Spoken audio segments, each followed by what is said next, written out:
easy, buddy. This is kind of when they were first starting dating for the most part. Stand up! Because, and you'll understand why I need to sit down in a second. What a lot of people don't realize is that over the last 7 years, I've actually been writing a book.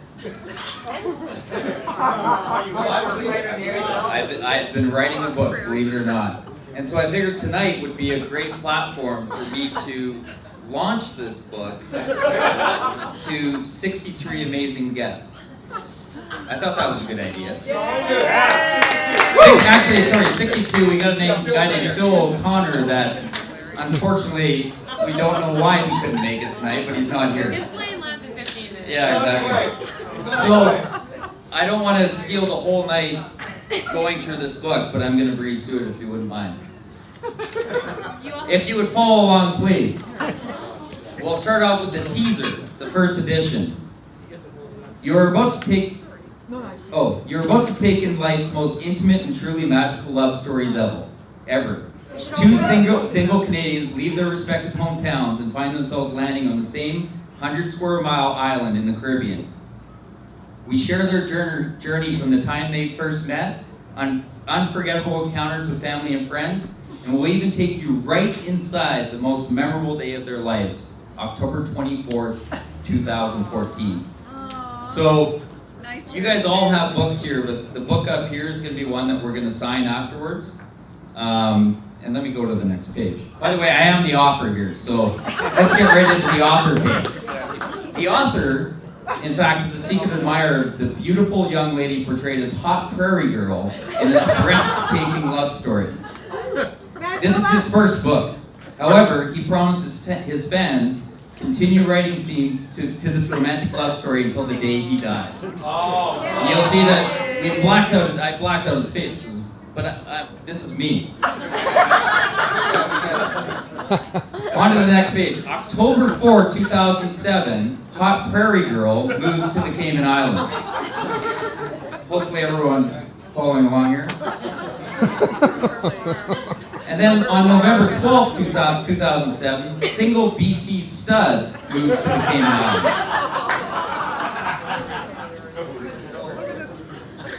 Then she finds a place to live.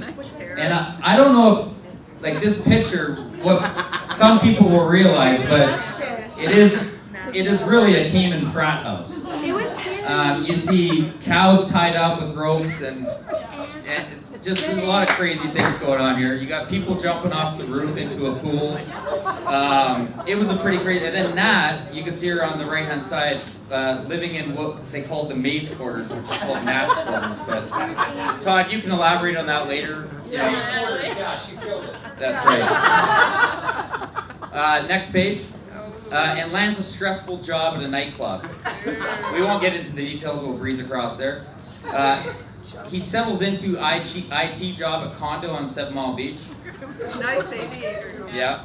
And then for the first time ever, he spots hot single prairie girl for the first time. And one of the big things that this character noticed with her was her eyes and her beautiful purple shirt at the time, which actually turned out to be, it was a nice shirt, but I looked at it about 3 years later and said, why did that look so hot that day? Anyway, and then she faces employer work permit issues, and a guy named that I've made Island Friend help. Not me. Yeah, that's you. I've never had hair like that. Yes, you have. And then she gets an entertaining new job at a place called Coconut Joe's. There's a lot of inside jokes there. Dreamy Jeff, Colin. Found a gold chain. Todd, you made it in here a few times in this book. And then on to the next page. BC Stud spots her again, makes us move. We heard it a little bit tonight, I think, but I told Nat that I had a crush on her. I was wearing a Hart hat. He was wearing a yellow hard hat that night. Really? Yeah. Just for the fun of it. And then they start secretly dating. I went to Coconut Joe's, and a guy named Chris Creighton, who's in the crowd, looked at me and said, Hartsy, can I introduce you to this new girl now named Natalie? And at the time, I just said, no, I don't know Natalie, but Natalie and I had been already going on a few dates. Natalie and I went on some incredible trips together. We went to New York, Little Cayman, Cuba, Mexico, many trips to Canada. She introduced me to her best friends. The Keg is a big legendary spot for Natalie in Winnipeg, so we met all her friends. Her friends have all had some pretty amazing kids, which I've had the pleasure of meeting actually a couple. Yeah, now they're having more. So Keep them coming. Yeah. And then moving on, we celebrated her birthday in style. There's a legendary trip that we had, her birthday in Cayman, where we rented a boat that never actually left. Yeah. And then I finally said I loved her. I knew it for a while, but I did. And then we moved in together. So I got her out of the maid's quarters, and we moved into Seminole Beach, Coco Plum. I introduced her to my best friends, which was it's actually kind of a funny picture, but we'll talk about that later. And then I took a trip to New York for business, which actually wasn't business. That's when I kind of searched for the ring and started planning the engagement. And we had memorable date nights. You want to say a word? This is our speech too, you know. I like when he talks about her. We had a really good first Valentine's Day together. He turned our entire living room into Hart's Cafe. He made a menu. There was cheese fondue, chocolate fondue. He's very romantic. He's very romantic. This isn't about us, though. This is about the author writing his first book. And they met each other's family. Val and Ben have made some amazing meals for us in Winnipeg. You can see the chef's hat and the ghost in the background. June 18th, There's such a ghost there, it's scary. he proposes. Days after they moved to Victoria. Great friends of Victoria, family there as well. She moves to UVic to finish degree. I have a question. Sorry. Yes, sorry, go ahead. That was 4 years ago? 4-year engagement, that's correct. No, I Yes. didn't know why it was. Oh, sorry, the author made a mistake there. Well, this is the reason why it's a pre-launch, so we can go back and clarify that. Thanks for the comments. You put that on a comment card. And then he travels the world. I'm going to keep this, we're going to breeze through this quickly so we get into the really good speeches. And no, let's breeze right through to, she goes to UBC for final year. He works from home. They spend time with all the grandparents. Grandma Blumkey's in the house right now. Thanks, Grandma. She convinces him to try yoga, which was an interesting thing. I almost died. She graduates and makes lifetime friends. Some great friends on the far right to us. They have serious discussions where I was extremely stressed at my work. Natalie looked at me and said, I miss Cayman. And that pretty much sealed it up for me to quit my job, and we scrambled back to Cayman. And literally it happened within days of us getting back to Cayman. So The day. yeah, it really was. And Natalie landed an absolute dream teaching job in Cayman. She's absolutely loving what she's doing, which you know, coming from a situation where I absolutely hated what I was doing, to be completely honest, and seeing her so happy is pretty amazing. I landed an IT consulting job, so in Cayman you both have to land jobs, get work permits. There's a process that goes into it, so everything just seemed to align, and it was absolutely perfect. They enjoyed family vacations in Cayman. We've got Ben and Val cooking meals, us dancing around the Christmas tree. My dad and Maddie, my sister Maddie, that visited, and we were doing various different boat excursions and whatnot. Cayman and Cuba with my mom, which was an extremely memorable trip for us. They start planning, which those of you who haven't planned a wedding, it's Natalie and I could be kind of stress cases at times, but we got through this one actually pretty good, I have to say. So And I'm almost through the 50 pages. It's the first book, so the next one I'm going to do 80 pages. They become fitness freaks, and I will say the man at the back there with the camera. Yeah. The reason why I look so damn good tonight is but I still aspire to look like him. I don't know if you guys can see his biceps ripping through that shirt. It is quite amazing. They fly to Las Vegas. We have Brew, which Nick Aden his first time to Vegas, so he was super excited to be here. Me looking at Nat saying, "Are you sure?" and her saying, "You complete me." That was nice. And we were welcomed by an amazing family. So all the family that made it tonight, we thank you so much for coming. And best friends, all you here that came here. I know that it's not easy coming to a vacation wedding, and you take a lot up for coming to be here. So we really do appreciate it. A lot of families here as well have young ones at home, so we do acknowledge that you're leaving your young ones and loved ones to come visit us. So we truly do appreciate that. We love you! And they become Mr. and Mrs. Hart.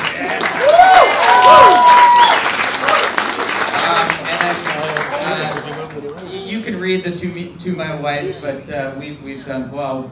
You can read at the table. Special thanks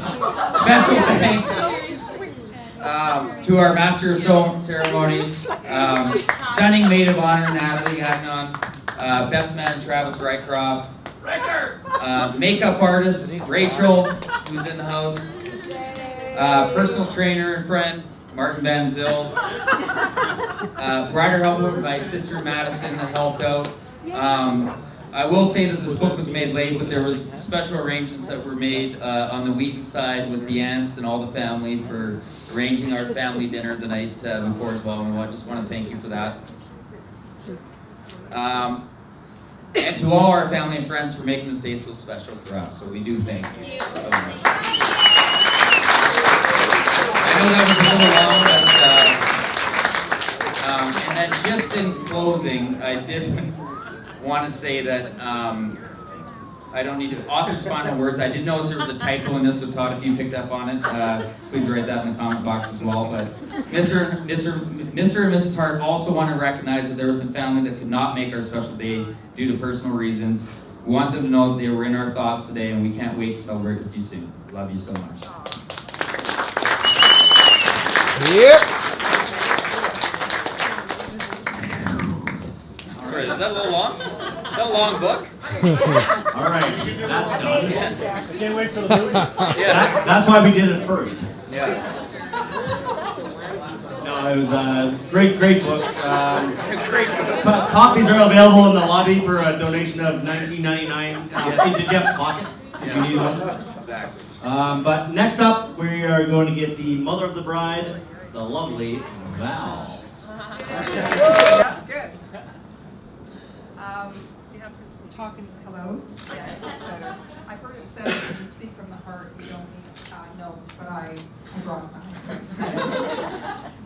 First I'll say how thankful Ben and I are to be here celebrating with Natalie and Justin, friends, on their wedding day. So what can I tell you about my daughter, Natalie Ray Saunderson, that won't get me into hot water? Well, you probably won't be surprised to hear that Nat was a sweet, smart, and nervous little girl who didn't want to leave her mom's side for very long until she was about 10 years old. You may know that when Natalie makes up her mind to do something, she's determined to do it. A little stubborn streak that I can't imagine where she picked up. This stubborn streak, or let's say resolve, started very young, and most days it meant she wanted to pick her own bedtimes, just in case she missed out on something. So at 5 years old, her and my bedtimes were often the same, because Mom got too tired to answer one more question.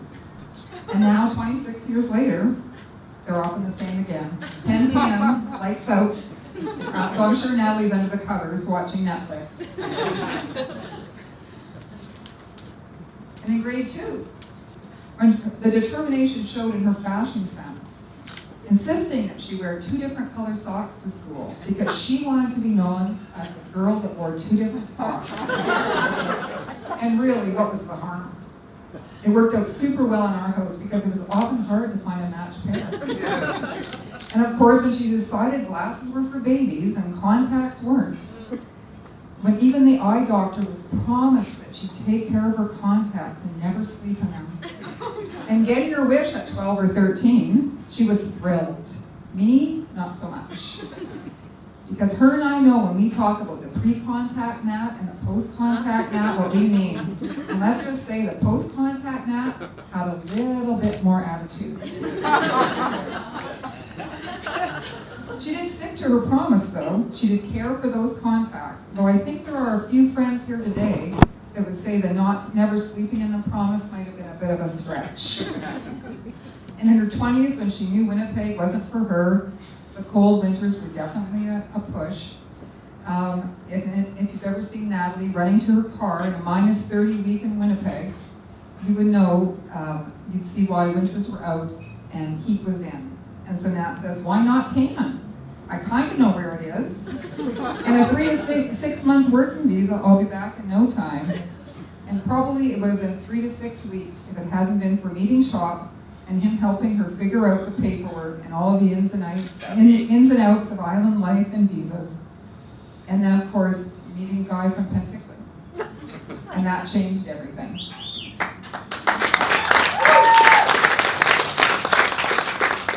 And a few years later, knowing that she didn't want to bartend at Joe's forever, and deciding to go to BC and back to school, and passing those math classes that were her nightmare. And now it was Jeff that was there for daily ground support, and a tearful math homework sessions, and Mom back in Winnipeg with long distance advice, and now it's Montessori and Ms. Natalie. So I think you get my drift.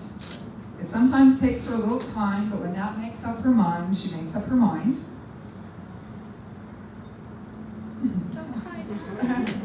I'm proud of my daughter, Natalie. Her resolve just being one little piece of my dear daughter. I'm so happy that she and Jeff are building a life together, and after a 5-year engagement, I'm certain they've worked out some of the bugs.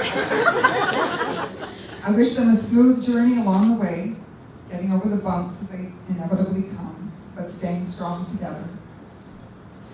Ben and I traveled to Ireland this summer, and it was on one of our many hikes that Nat and Jeff came to mind, although they truly are never far from my thoughts.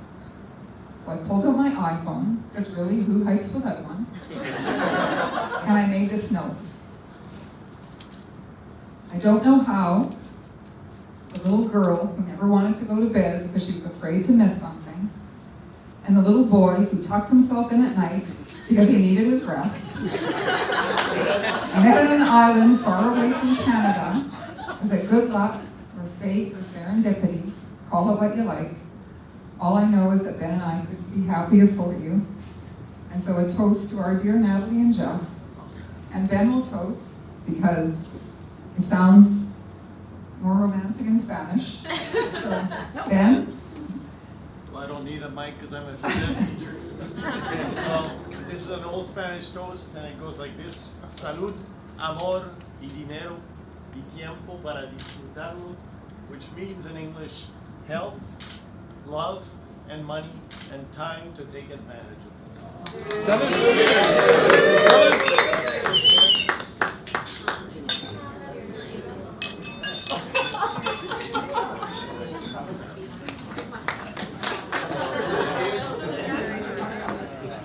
First off, I have a note that my sister Pam. So she said, "Dear Jeff and Natalie, in our 38 years of marriage, we have certainly found there is to be some great times and some not so great times.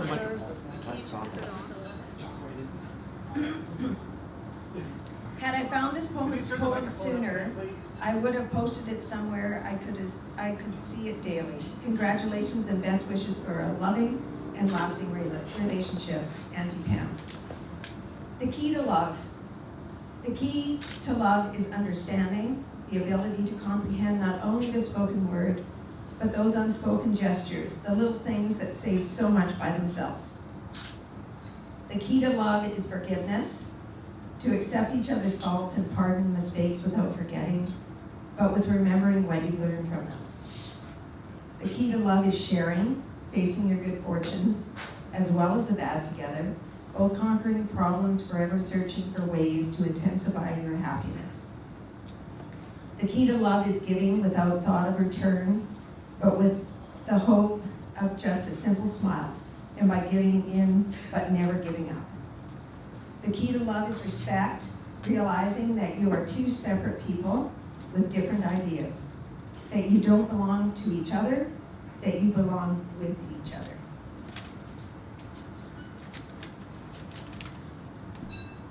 And share a mutual bond. The key to love is inside us all. It takes time and patience to unlock all the ingredients. That will take you to its threshold. It's the continual learning process that demands a lot of work, yet the rewards are more than worth the effort, and that is the key to love. Now, my turn. I thought it was funny when Val had talked about the sleeping, because I didn't have this in my little speech, but Jeff was a little boy that would quite often, we would be sitting there in the evening, and all of a sudden we would notice he isn't even in the room. And you go to check the bed, and he would literally, and I'm talking about 5 years old, he would put himself to bed. I don't know if he still does that. Oh. But he literally, all the time he was a little boy, he would put himself to bed. That was not, bedtime was never, ever an issue. Anyway, it was funny.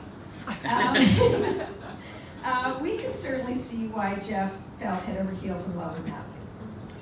From the first time we met her, we loved her and felt like we knew her for years. Those of you that know Jeff well know his sense of humor and how much he loves to bug people. Don't we all know it? It's a good thing Natalie has an easygoing, patient, fun-loving personality. Along with his sense of humor, is a very considerate, sensitive, and caring person. He loves to surprise and will plan an event like a pro. Almost always resulting in some kind of an emotional response. The day he planned to propose to Natalie brought tears to many that saw it. My 50th birthday was another. Travis entered the room as Patrick Swayze,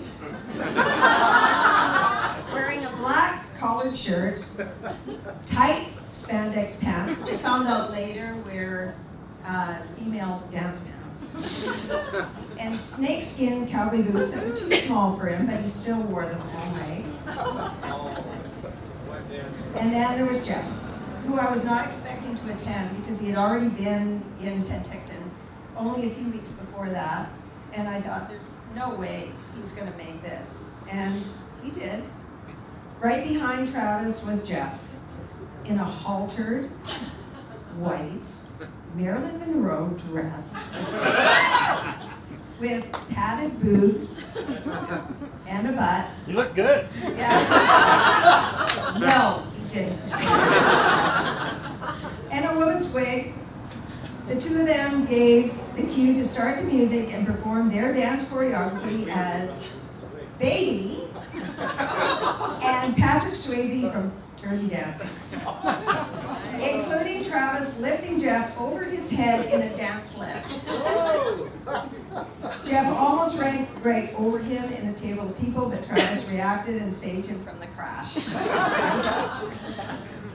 Then Travis tells me later that they rehearsed for a couple of hours in his backyard by the pool with their neighbors watching. And Travis lifting Jeff. Many hours. Dancing with him. That's your more sensitive I'm side. sure if their neighbors saw this wedding today, they'd be quite surprised.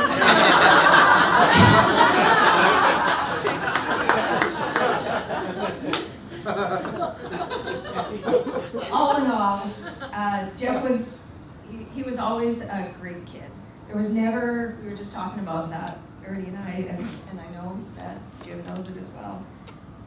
Jeff never gave us an ounce of problem. He was always a fantastic, great kid. Gas. I'm sure there's little stories that I prefer not to know. But he was a very, very easygoing, good kid. It warms my heart to welcome Natalie to our family, and to see Jeff, or Pfeffers, as we all fondly know him, happier than I have ever seen him in his life. After meeting Natalie's mom and dad and her family, I can see why she is so very special. The apple didn't fall far from the tree.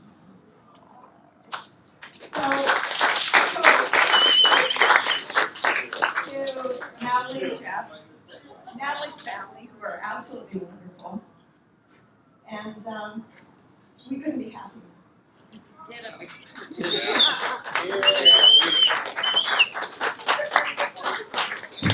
Oh, that's awesome, isn't it?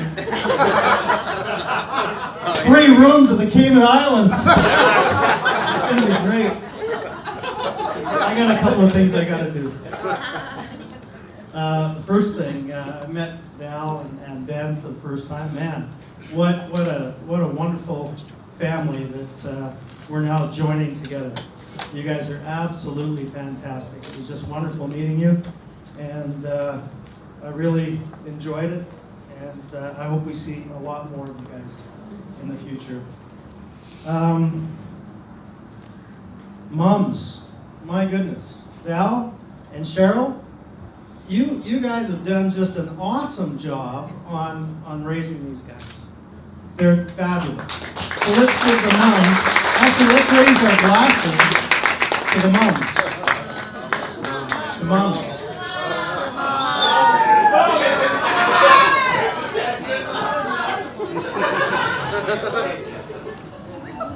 Now, Cheryl just said the same thing, but a few years ago I met Nat, and again, I was knocked off my feet. I can see why my son was knocked off his feet. She's spectacular. You all know it. It's all true, and she's amazing. And what an awesome family this is going to be right here. We just can't wait for more and more little hearts to come along. So let's do another toast right now to the future.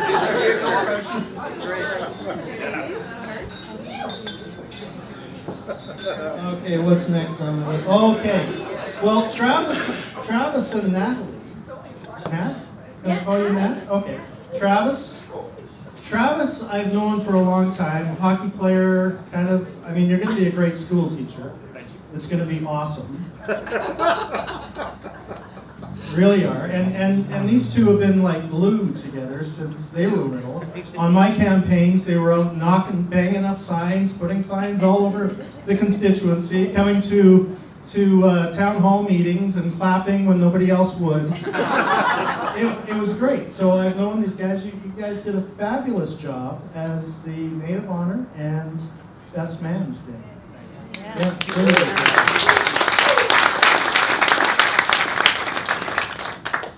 Now, I got to tell a little story about Jeff because other people have, and I thought I should tell.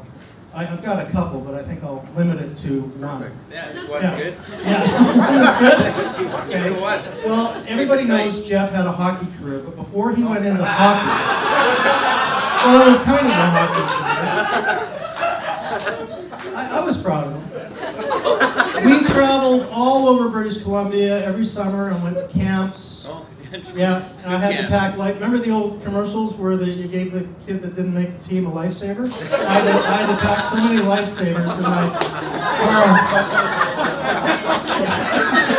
No, I made it, I got the flu, I had to leave. Anyway, that's not the story. The story is before his hockey career, he decided Let's get out of hockey. he was an air cadet. Oh, an air cadet, that's even better. And I was the commanding officer of the squadron, And it was a survival exercise, and we're out in the woods, and I'm teaching the cadets stuff about surviving if you ever get in that situation. Jeff and I are walking along, and all of a sudden, from about 200 yards away, there's a bear, and it's coming running right for us. And Jeff sits down on the log, takes off his combat boots, and starts putting on his running shoes. So, as a dad and his commanding officer, I said, here's a teaching moment. So I said, Jeff, you should know that there's no way in the world that you can outrun that bear. He looked up at me and he said, Dad, I don't have to outrun the bear, I just have to outrun you.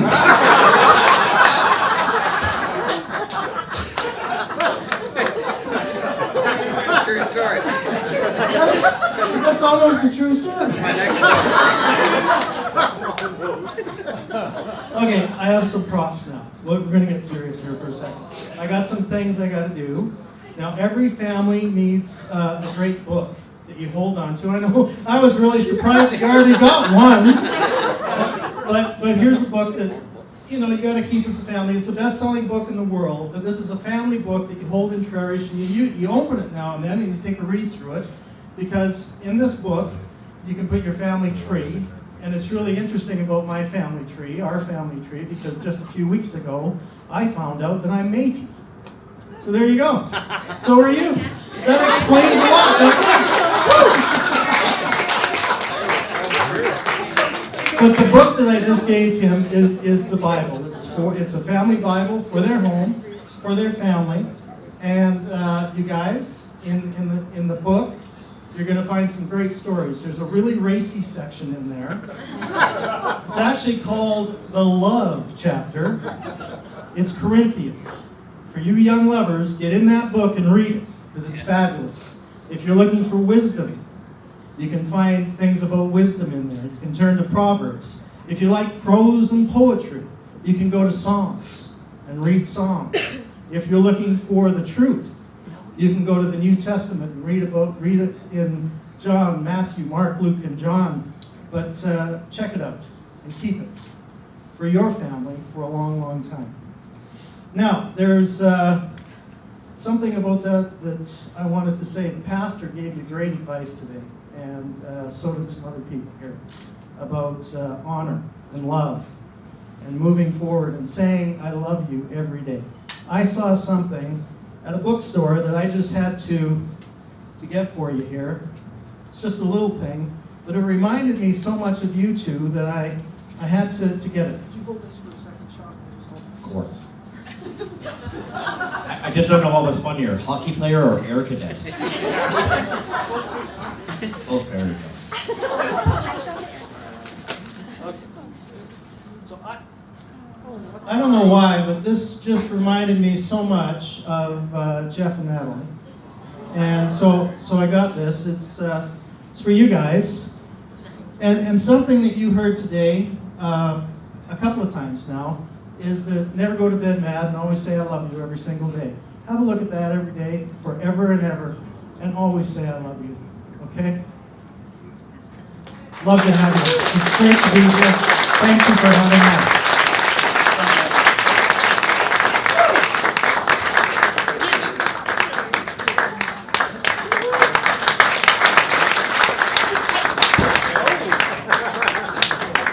He's so tall, though.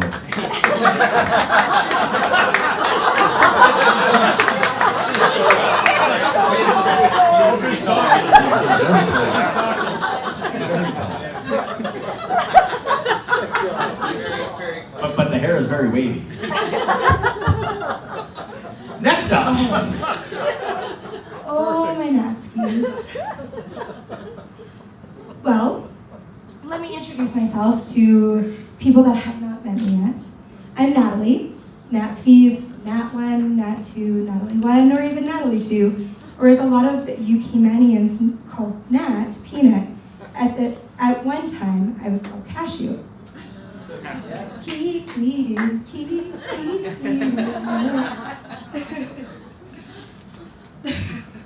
Well, here it goes. And I just like to warn you, I am a huge crier. I cannot help it. I tried to read this to Carrie earlier and I couldn't even get through it. I started bawling and my makeup went everywhere. Anyways, well, here it goes. The Val Kleenex that says, "Don't cry" on it. Thank you, Val. We and Nat started off, so we thought, meeting in grade 10. I remember her walking into the back doors, which were the cool doors, let me point out, with her super long blonde, very long blonde, wavy hair, and those big, huge, buggy blue eyes. Somewhat awkward, but which girl isn't at 15? We surprisingly weren't best friends right away.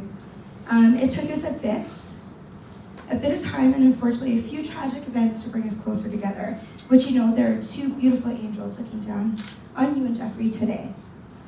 As we grew closer, we realized we actually went to daycare together. We completely missed that for a couple of years. We went to daycare at a girl, Krista Armstrong's house. Apparently we used to fight about who was better friends with her. At the end of the day, we both definitely had the last laugh.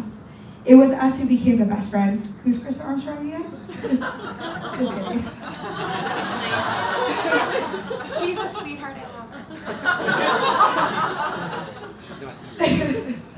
Well, let's move into some fun times. But first, I need to point out that our little Natskis here actually never drank.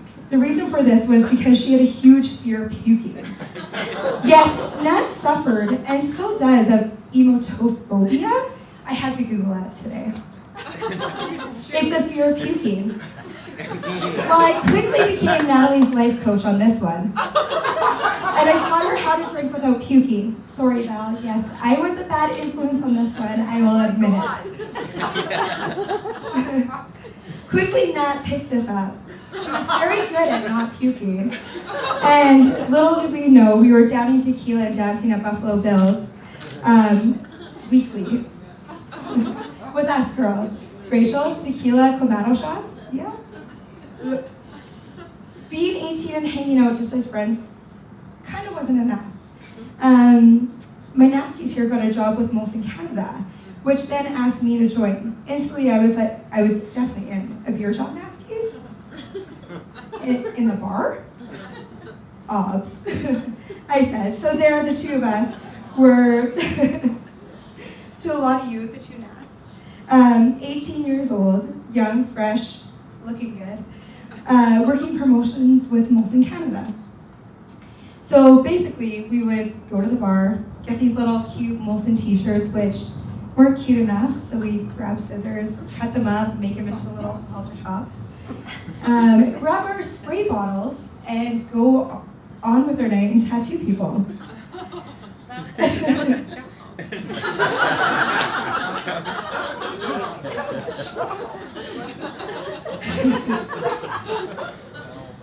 Yes, beer logos on a lot of people. Let's just say me and Nat saw a lot of abs for 2 summers. And a lot of people were impressed that we had the same name. We had to pull out our IDs, thank you, our IDs constantly just to prove to people that we had the same name. We thought we were so cool.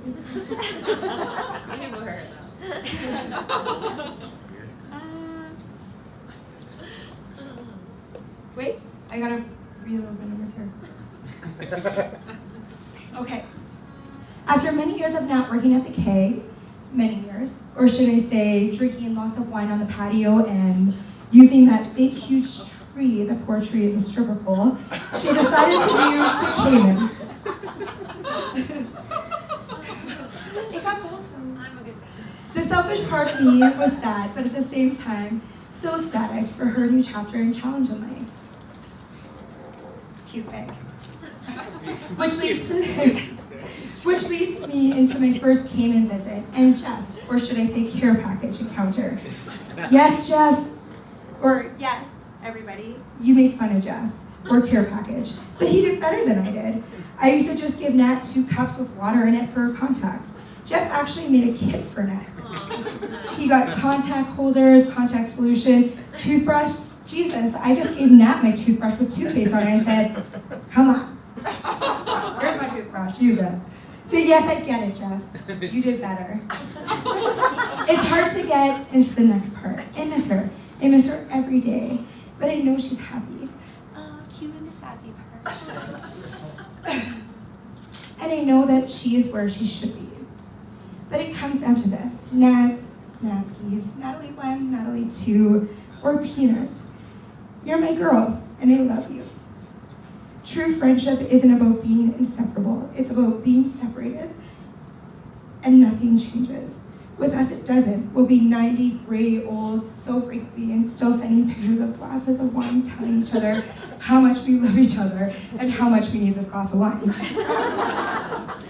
But after it all, the laughs, the cries, the distance, I'm so happy for you and Jeffrey. You picked a good one. Not only is he good at dipping his head into an ice cooler, he's your guy. He has a heart that explodes of love and sparkle in his eyes every time he looks at you. And I'm honored to be up here standing up for the both of you. You're my sister, Val and Ben are my family, and Lori and Arch are yours. I love you with my whole heart. So cheers. Yes.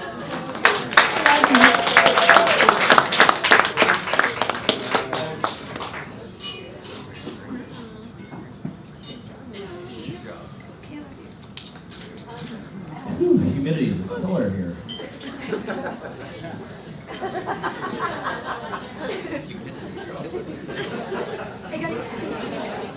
Barf bag, really? Meeting all of you over the course of the last 3 days. It's pretty special to see Jeff and Nat surrounded by such amazing family and friends, and that we're all able to be here together and celebrate together this beautiful marriage. So let's just wet the palate quick for that.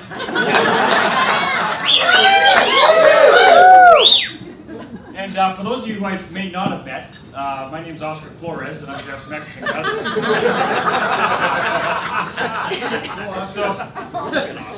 So a couple of weeks ago, I'd sat down and started doing some preparation work for the wedding. And as a best friend, it really did dawn on me. I sat back and I thought, you know, there does come a time in one's life when they meet the one they love, and the soulmate, the one who knows them and will love them for the rest of their life. And that moment for Jeff really came 20 years ago when he met me.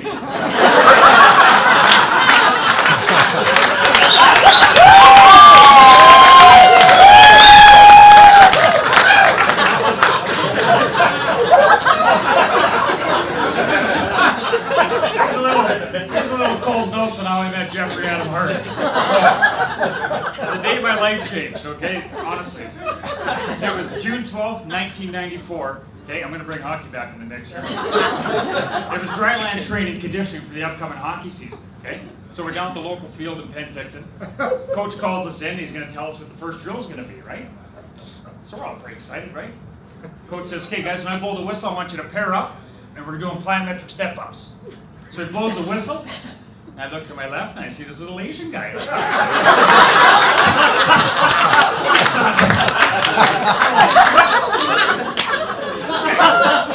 guy looks fast and probably scores a lot of goals. Yeah,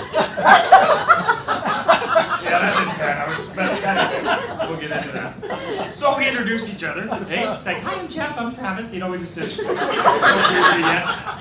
might know Jeff definitely did. So, anyway, so we get on this plyometric step up, okay? Now, this really isn't to scale, it's a little bit larger, so picture two of these, eh? So, the coach kind of illustrates what we're going to do, and here we go, right? So, he's all excited, he's got his high shorts on and everything. Eh? So he gets going on these plyometric step-ups, eh? So he's up, 1, 2, 3, 2, 3, 4. And about the third one, because we're both up at all the same time, this little hand comes up and just touches me here. And we're back down. We come up, and his hand goes here. And we go down. Hands held up, he's on my face. He's all over my body. I'm thinking, who the hell is this guy? Jesus. So, I guess that's all it took us. I mean, hey, we've been best buddies ever since. All of that introduction. You you don't want to talk about the shower. Right? No, that's right. Yeah. But as we all know, Hartsy, that's a typical Hartsy move, eh? Sure. So as the speech progresses, in chronological order, it'll sound like we're married because we kind of were. So, whatever. So 4 years later, there's an opportunity to go down and play hockey down in Vancouver, and Jeffy and I built quite a bond at this point, right? So we were inseparable, and this was going to split us apart. We thought, no, every way, man. So I remember Jeff and I sitting there talking to each other. He says, Riker, if you go, I go. I said, yeah, let's go. So we moved to Vancouver. Literally. And we enrolled in the same school, same classes. I'll never forget Ms. Robson's English class. This lady had a cat fetish, like I've never seen before in my life. Cat. I said, cat, meow. You could not tack another cat poster in this lady's room. So Hartsy and I are sitting in the Jeff and I are sitting in the back of the room, naturally. And I remember looking at him. I said, "How are we gonna get Mrs. Robson's good books?" And he goes, "Just tell her we have a cat." It's a great idea. So at the end of class, I'm like, "Hartsy, let's go pick a cat off one of the cat posters."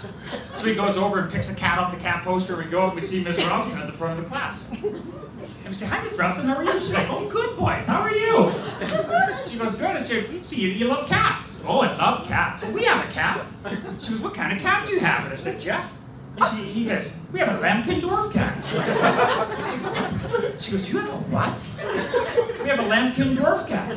"Well, that's one of the rarest cats in the world." I was like, "Oh, shit." So Hartsy picks one of the rarest cats in the world off of this cat poster. I look over at him, he's got his duotang wrapped around his face. I'm biting my tongue because I'm trying not to laugh. It was the longest year of excuses we've ever had to go through in our lives. And every day that teacher would be like, "Where's the cat?" We're like, "Just sick and shit." You know, "Yeah, don't worry about it." But anyways, but you know, when I look back 20 years ago when I met Jeff, he really does still carry the same unbelievable qualities and characteristics that he still holds today. And you know, many aspects of Jeff has always inspired me, but the one that really always sticks out with me is his damn undeniable hard work and his dedication. Can we not all agree to that? There's always the successes in his life, and one of my proudest moments, I have to tell this last story. I'm sorry, but I just got to tell it.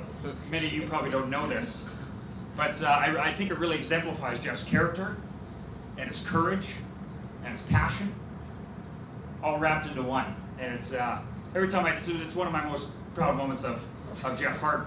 So Hartsy got a tryout for a junior A club. We're going back to hockey again.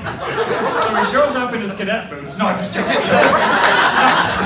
So Hartsy gets his tryout, and when he's so passionate about everything he does, and you always know what you're going to get out of Jeff Hart. It doesn't matter what task is at hand, you always know what you're going to get out of Jeff Hart, and guess what that is? Goddamn 110%. I love it. I really do. I get passionate about it because he does. He pours his bloody heart into everything he does, and I love it. But anyways, here's my quick story. Hartsy, I wasn't playing that night. It's tryouts. And Hartsy, you made the team. Whatever. Yeah,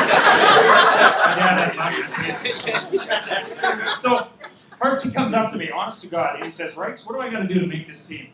I said, "A, you got to keep working your ass off like you're doing. B, you got to fight